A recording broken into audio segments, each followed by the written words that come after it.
My name is Eleanor Willson, competing and informative with my piece entitled Don't Panic. One of my favorite memories when I was younger was going over to my grandma's and watching all of my favorite cartoons. The most popular among the two of us was Mickey Mouse. My grandma never missed an opportunity to say, "Ellie, I remember when that mouse made it big."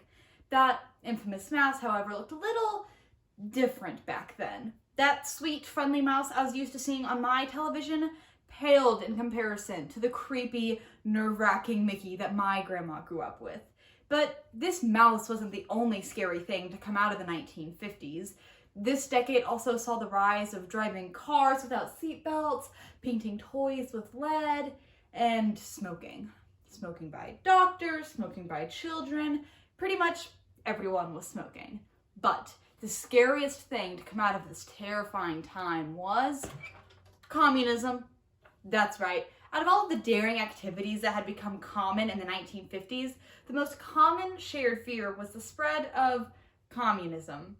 Today, we'll explore the state of this mass hysteria and more as I explain society's focus on faraway issues as opposed to immediate threats.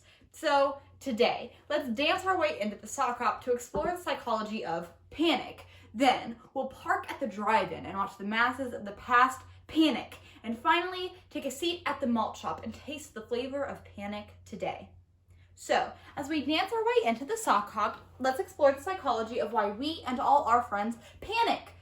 I should slow down though, because there's a few things that have to happen before we get there. It's easiest if we look at anxiety as a skill that builds up to full-blown panic.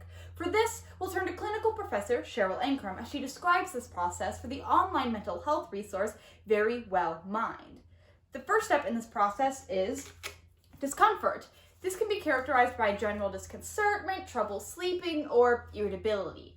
Do you remember that feeling of walking into a class and being reminded of a quiz you totally forgot you had? Me too.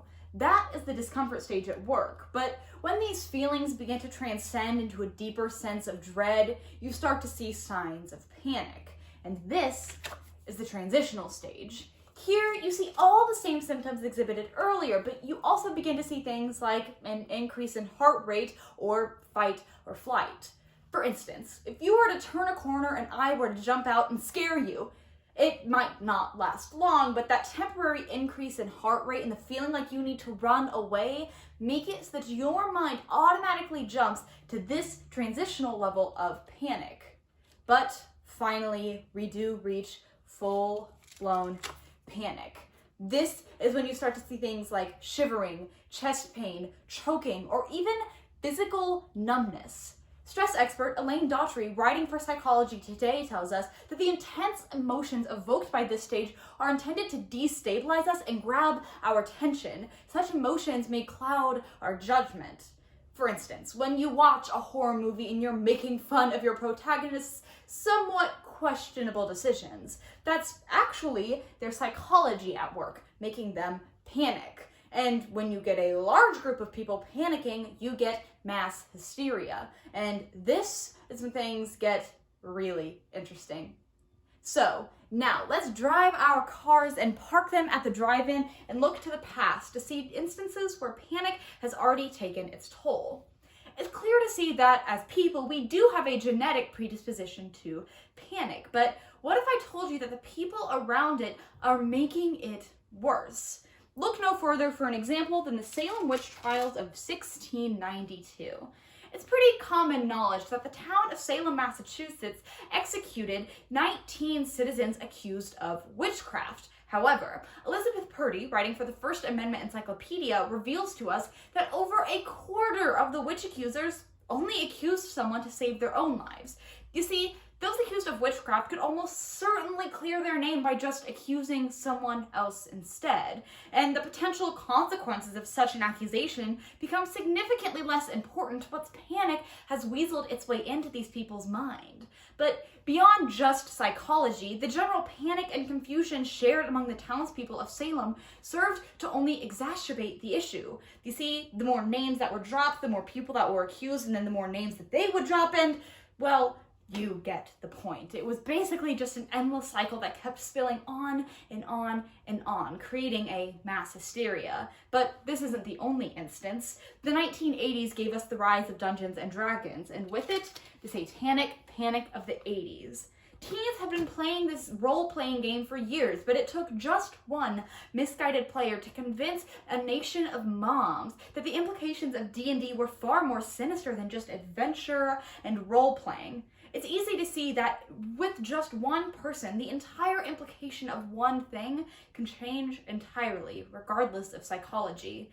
But more recent than all of this is the Great Clown Scare of 2016. Remember when an entire generation of teenagers convinced each other that clowns were roaming the streets killing people?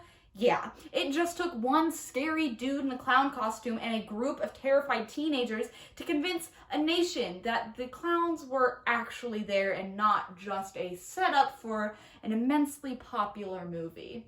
But it's clear to see that even if panic does have a real psychological home, it also manages to weasel its way in and find its home in unrealistic situations, exacerbated by the general public's own panic and confusion. But finally, let's order our drinks at the soda shop so we can taste the flavor of panic in the current day society. It's really easy to look back and see all the places where panic has already taken its claws into our lives. Less easy is identifying where it is now. Our politics. The political polarization that has been taking America by storm for the last few years has rendered our nation a battlefield. This gets worse when we hear the aggression from our neighbors and the hate sponsored by those in power. According to Barb and McCarty's American Political Science Association dissertation, when we get scared of each other, it starts to erode our public's confidence in our governed officials to actually do their job effectively. This can be really dangerous because then we have no confidence in the democratic system, and that's just because we're thinking that the other party is something to be scared of.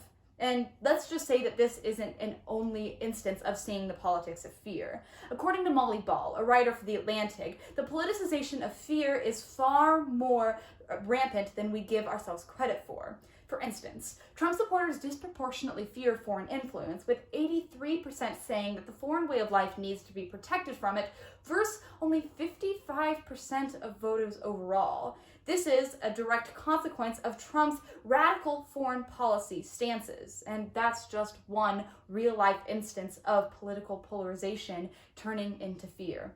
So instead of being scared of any time someone has a different view than us, we have to shift. Now, I'm not telling you to be friends with everyone no matter what their political views are, because let's be honest, that's not going to happen, especially if their views are particularly harmful to you.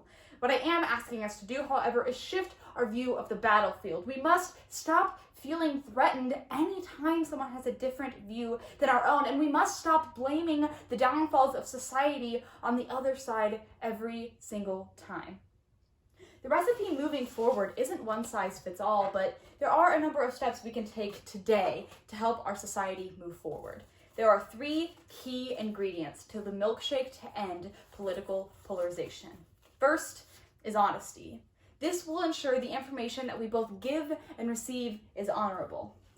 Next, we have a big, heaping scoop of humility. This will ensure that we open ourselves up to new information and that we actually are able to change our minds instead of believing we're always right. And finally, just a dash of listening. You can't learn anything new if you never listen.